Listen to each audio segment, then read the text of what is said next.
श्रीरामपूर नगरपालिका निवडणुकीत अखेर महायुतीचा बेबनाव झालाच. महायुती फिसकटली. आता श्रीरामपुरात काँग्रेस, शिवसेना, शिंदे गट, भाजप व राष्ट्रवादी अजित पवार गट असे 4 पक्ष निवडणूक रिंगणात दिसतील, अशा शक्यता वाढल्या आहेत.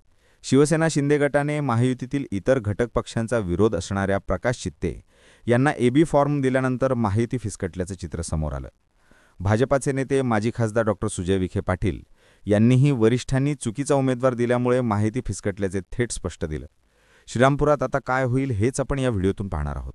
नमस्कार मंडळी, तुम्ही पाहता तुमच्या हक्काचं आपलं महाराष्ट्र न्यूज आणि तुमच्या हक्काच्या आपलं महाराष्ट्र न्यूज या चॅनलमध्ये आपलं सर्वांचं मनापासून स्वागत आहे. श्रीरामपूर नगरपालिकेच्या नगराध्यक्षपदासाठी काँग्रेसकडून करण जसाणे यांनी आपला उमेदवारी अर्ज दाखल केला. त्यांनी गेल्या काही दिवसांपासून प्रत्यक्षात आपला प्रचारही सुरू केला. उमेदवारी अर्ज भरण्यासाठी आज सोमवारी शेवटची तारीख आहे, परंतु तोपर्यंत महायुतीच्या उमेदवारीचा तिढा कायम राहिला. अखेर आदल्या दिवशी म्हणजेच रविवारी शिवसेना शिंदे गटाने भाजपमधून आयात केलेल्या प्रकाश चित्ते यांना एबी फॉर्म दिल्याच्या चर्चा सुरू झाल्या.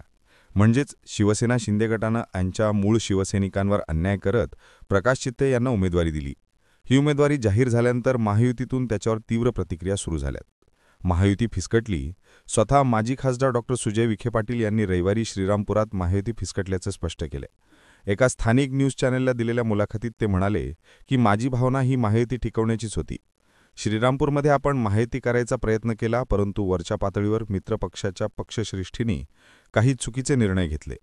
जे उमेदवार समाजासाठी घातक आहेत, जे उमेदवार नगराध्यक्षपदाची गरिमा राखू शकत नाहीत, ते उमेदवार मित्रपक्षाने दिले.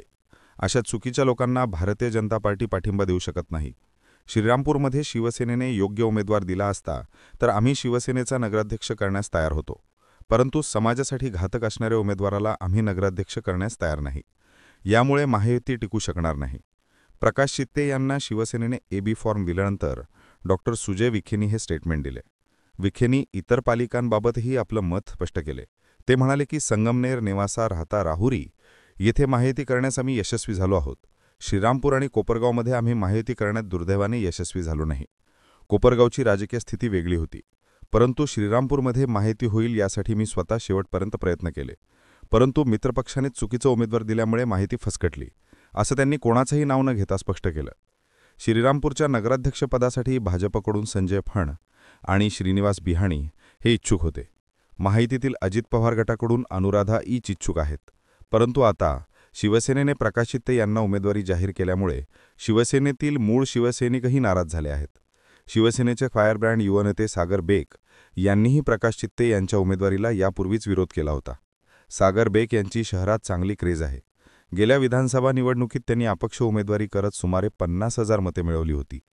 परंतु आता शिवसेनेने भाजपमधून आयात केलेल्या प्रकाश चित्ते यांना उमेदवारी दिल्याने बेग यांच्यासह माजी आमदार भानुदास मुरकुटे व माजी खासदार सदाशिव लोखंडे हेही चित्तेसोबत राहतील का, हा प्रश्न निर्माण झालाय. दुसरीकडे भाजपचे इच्छुक असणारे संजय फण व श्रीनिवास बिहाणी हेही चित्तेंविरोधात आहेत. माजी नगराध्यक्ष अनुराधा अधिक व प्रकाश चित्ते यांचा पूर्वीचा वादही न्यायालयात आहे. याशिवाय भाजपचे पालकमंत्री राधाकृष्ण विखेंवर चित्तेंनी यापूर्वीच गंभीर आरोप केलेले आहेत. त्यामुळे आता नगराध्यक्षपदासाठी चित्ते एकटे पडल्याचे चित्र आहे. कदाचित चित्तेंच्या विरोधात महायुतीतील सगळेच नेते आता एक होतील असेही सांगितले जात आहे. म्हणजेच श्रीरामपूर नगराध्यक्ष पदासाठी आता ससाणे, चित्ते व महायुतीकडून एक उमेदवार अशी तिरंगी लढत होण्याची शक्यता वाढली आहे. मित्रांनो, श्रीरामपूरचा नगराध्यक्ष कोण होईल असे तुम्हाला वाटते? तुमचे उत्तर आम्हाला कमेंट करून नक्की कळवा.